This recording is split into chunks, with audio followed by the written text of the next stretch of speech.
Okay?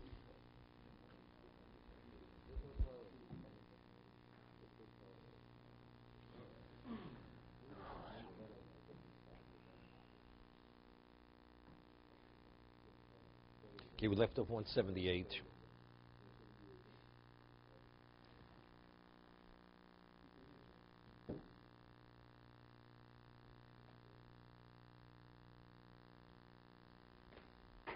He says, "Vasochel b'darkei olam." The one who's ignorant, literally, sochel means the fool, regarding the ways of the world. It doesn't mean the material ways of the world. Ubisonei achochma bo, and the signs of wisdom, God's presence in the world. Yachshveu beis olamim mechonshiv. The person believes that this is his permanent location. Umishtadel b'chol yicholto, so he invests all his ability in this world. V'yosem kol levavo elov, and his whole focus, v'chol amolo, and his toil, v'usovik yirotz latakonos nafsho, and he believes this has relevance to perfecting his soul. Ve'enedu shoer, but he doesn't make a correct evaluation, ki amolo bosi kibutzi yeluzuloso, that his toil and this excess accumulation has no relevance to him. V'chayo v'achrimoso, during his lifetime and even after he dies. V'sali min yachriso, when he turned a blind eye in terms of his ultimate end. He's reading the Chovos HaLevavos Chesed. He cites a Rabbi Yehuda Chassid. Rabbi Yehuda Chassid says that it's based on a pasuk in Koheles, that Shlomo says that whatever you could do in your life, do it. Don't pass an opportunity.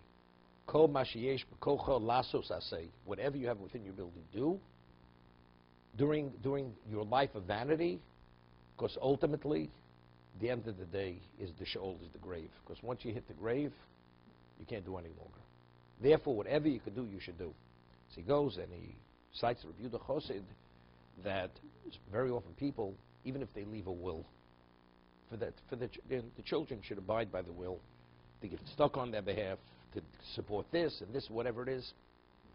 So Rabbi Yehuda Chassid says you make a very grave mistake. Rabbi Yehuda Chassid was a Rishon. Why are you making a grave mistake?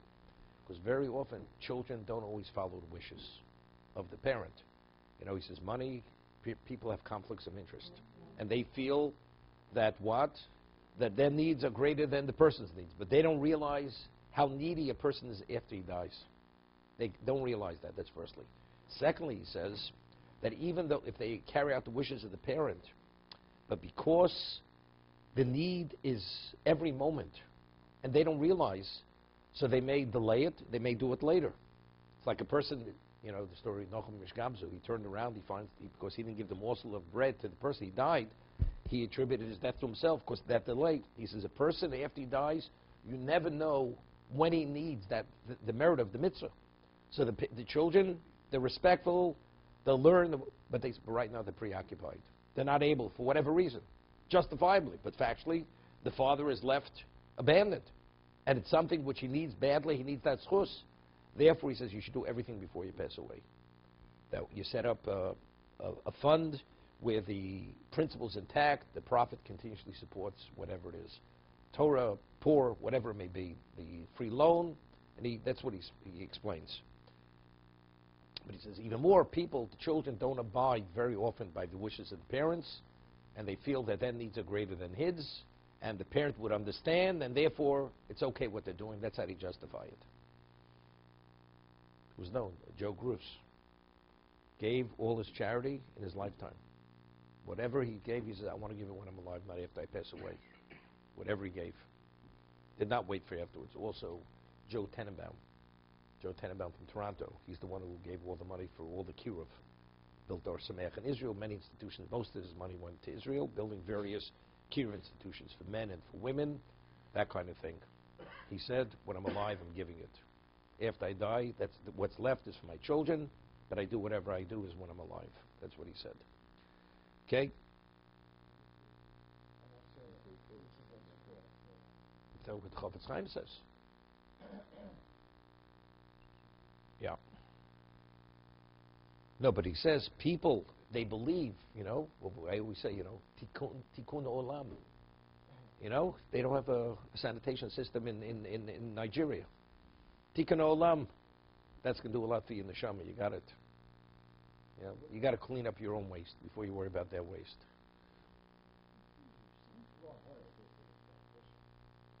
Can I ask a question? A third party is dying. A third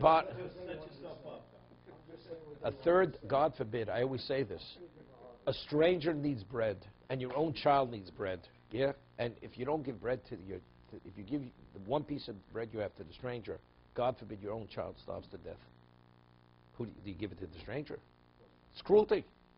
It's an act of cruelty. How do you ignore your child's need and give it to a stranger? The same thing. If you can do it for everybody, fine. Yeah, but we have limited resources. Whether it's time, whether it's our intellect, whatever it is, we're limited. How do you not do for yourself and you do for others?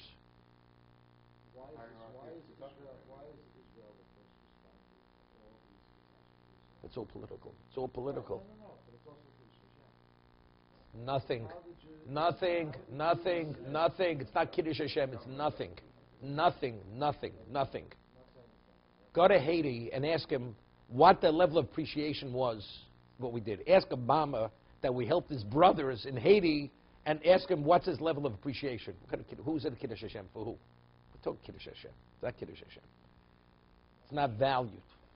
You want to do a bigger Kiddush Hashem? I'll tell you how to do bigger Kiddush Hashem, which is true Kiddush Hashem. This is all nonsense, Kiddush Hashem. It's all political. Because they're concerned, what would the world say? Because see, when it comes to make a claim, they say, we're the Jews. So we have no choice.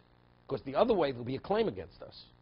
The doing is not Kiddush Hashem, it's to prevent that they shouldn't come with a claim. Right? That's what it's about. Right now in Nepal, all set up hospitals, but there were Israelis there. But besides Israel, they're attending the needs of others. Okay. Maybe the Chinese would appreciate it. You know, maybe. They appreciate it different than the other parts of the world. To be continued.